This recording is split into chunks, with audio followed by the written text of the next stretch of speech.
નમસ્કાર. દેશભરના લાખો માનદ વેતન કર્મચારીઓ, લઘુત્તમ વેતન કર્મચારીઓ અને દૈનિક વેતન મેળવતા કર્મચારી મિત્રો, સ્વાગત છે તમારું આજના પગાર વધારાના સમાચાર સાથે આપણી આ યુટ્યુબ ચેનલમાં, જેનું નામ છે ગુજરાતી જીકેની જમાવટ.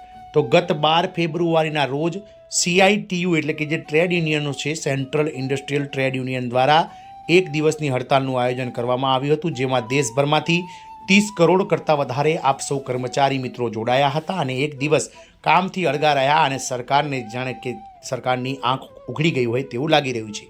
મહદઅંશે આ જે આંદોલન હતું, જે હડતાલ હતી, તે સફળ થઈ છે, કારણ કે દેશભરના ઘણા ખરા સરકારી કર્મચારી યુનિયનો, બેંક યુનિયનો અને વિવિધ જે મજૂર વર્ગ છે, કામદાર વર્ગ છે, લઘુત્તમ પગાર મેળવતા, માનદ વેતન મેળવતા કર્મચારી હોય, આંગણવાડી, આશા વર્કર્સ, તમામ આ હડતાલમાં જોડાઈ અને એક દિવસ કામથી અળગા રહ્યા હતા અને સરકારી કામકાજ ઠપ થતાં સરકાર પણ હવે હરકતમાં આવી ગઈ છે. ત્યારે આ રાજ્યમાં કહી શકાય કે આપ સૌ કામદારો કે જે માનદ વેતન મેળવતા હોય, લઘુત્તમ વેતન મેળવતા હોય, કોન્ટ્રાક્ટ પર કામ કરતા હોય, તમામને લઘુત્તમ માસિક ₹30,000નું વેતન સાથે જ વર્ષે બોનસ અને ભવિષ્ય નિધિ એટલે કે PFનો લાભ મળવો જોઈએ તેવી જાહેરાત CITUના જે છે તે ટ્રેડ યુનિયનના અધિકારીઓ દ્વારા માંગ કરવામાં આવી છે. જાણીશું આજના વિડીયોમાં વિગતવાર કે સરકાર દ્વારા આ હડતાલ બાદ હવે CITUના જે પદાધિકારીઓ છે તેના સાથે મિટિંગ્સ જે એનું આયોજન થવા જઈ રહ્યું છે અને શું માંગણી આપ સૌ કામદારો માટે હાલમાં ટ્રેડ યુનિયનના પદાધિકારીઓ દ્વારા કરવામાં આવી શકે છે, તેને લઈ અને આજના વિડીયોમાં આપણે વિગતવાર ચર્ચા કરીશું. તો વિડીયોના અંત સુધી આપ બન્યા રહો અને જો ચેનલમાં આપ નવા સબસ્ક્રાઈબર હોય તો ચેનલને સબસ્ક્રાઈબ કરીને બાજુમાં રહેલું ઓલ નોટિફિકેશનનું બેલ આઇકોન દબાવવાનું ભૂલશો નહીં. તો બધા જ કામદારોને લઘુત્તમ માસિક ₹30,000નું વેતન મળવું જોઈએ, સાથે જ દિવાળી જેવા સમયે તહેવારો પર બોનસ અને ભવિષ્ય નિધિ એટલે કે PF ESICના લાભ મળવા જોઈએ તેવું સેન્ટ્રલ ઇન્ડસ્ટ્રીયલ ટ્રેડ યુનિયન દ્વારા કહેવામાં આવ્યું છે. વાત કરીશું રાજસ્થાનના, તો રાજસ્થાનના રાવતભાટામાં દેશભરમાં કાર્યરત ટ્રેડ યુનિયનોએ એક દિવસીય હડતાલના એલાન પર તમામ મજૂરોને લઘુત્તમ ₹30,000 પ્રતિ માસ વેતન, બોનસ, પ્રોવિડન્ટ ફંડ માટે પાત્ર બનવું જરૂરી હોવાનું જણાવીને રાવતભાટા રાજસ્થાન સ્થળ પર માન્ય યુનિયન CITUએ 4 ભુજા CITU યુનિયન કાર્યાલયથી વાહન રેલી કાઢી.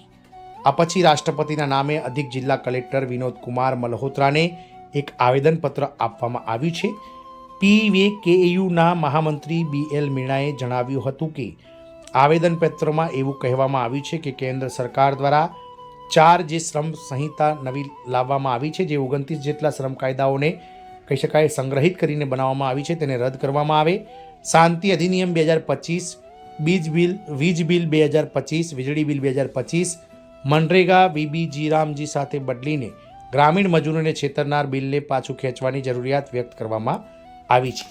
ઉપરાંત આ મેમોરેન્ડમમાં અસંગઠિત ક્ષેત્રના કામદારો અને યોજના કામદારો સહિત તમામ કામદારો માટે લઘુત્તમ વેતન માસિક ₹30,000 પ્રતિ માસ નક્કી કરવા, બોનસ, પ્રોવિડન્ટ ફંડની ચૂકવણી, ગ્રેજ્યુટીની રકમમાં વધારો કરવા તેમજ પાત્રતા પરની તમામ મહત્તમ મર્યાદાઓ દૂર કરવા, અરજીની તારીખથી 45 દિવસની અંદર ટ્રેડ યુનિયનોની નોંધણી સુનિશ્ચિત કરવા અને જાહેર ક્ષેત્રો, જાહેર સંસ્થાઓ અને સેવાઓનું ખાનગીકરણ રોકવાની જરૂરિયાત પર ભાર મૂકવામાં આવ્યો હતો.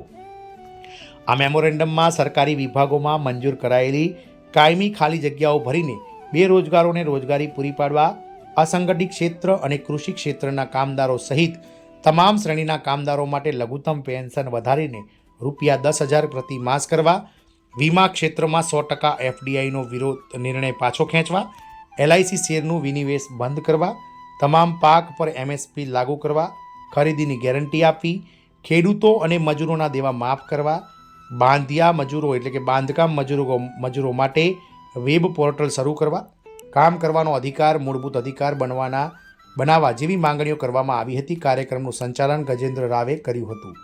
વાહન રેલી પછી એક જાહેર સભા યોજાઈ હતી. આ વેપાર કરારને ભારતના સ્વદેશી કૃષિ અને ડેરી ઉદ્યોગો માટે ફટકો ગણવામાં આવ્યો હતો. મહામંત્રી BL મીણાએ જણાવ્યું હતું કે તાજેતરના ભારત અમેરિકાના વેપાર કરારથી ભારતના સ્વદેશી કૃષિ અને ડેરી ઉદ્યોગો માટે મોટો ફટકો પડ્યો છે.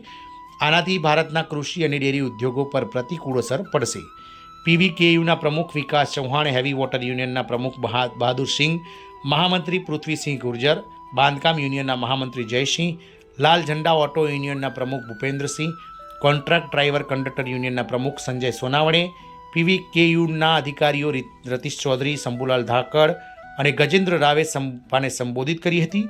કર્મચારીઓને એક થવા અને શોષણ સામે અવાજ ઉઠાવવા માટે CITUના પદાધિકારીઓએ જે છે તે આહવાન આપ્યું હતું. આમ દેશભરના કરોડો કર્મચારીઓ કે જેઓ હાલમાં ખૂબ જ નજીવા માનદ વેતન પર અથવા દૈનિક વેતન અથવા લઘુત્તમ વેતન પર કામ કરી રહ્યા છે તેવા કર્મચારીઓને 30,000 રૂપિયા પ્રતિ માસ માનદ વેતન મળવું જોઈએ, લઘુત્તમ વેતન મળવું જોઈએ તેવી માંગ હાલમાં દેશભરમાં પ્રબળ બનાવવામાં આવી છે. જોવાનું એ રહેશે કે જે એક દિવસની હડતાલ સફળ થતાં હવે સરકાર આગામી સમયમાં આ ટ્રેડ યુનિયનો સાથેની મિટિંગ્સમાં આપ સૌ કર્મચારીઓ માટે લઘુત્તમ પગારમાં વધારો કરવાને લઈ અને શું એક્શન લેશે તો સમય જ બતાવશે. પરંતુ ક્યાંક ને ક્યાંક આપ સૌ કર્મચારીઓના લઘુત્તમ પગાર જે છે તે હાલના મોંઘવારીના સમય પ્રમાણે આ CITU દ્વારા માંગવામાં આવી રહ્યો છે અને તેના પર સરકારે ચોક્કસથી ગંભીરતાથી વિચારવું જ પડશે. જય હિન્દ, અસ્તુ.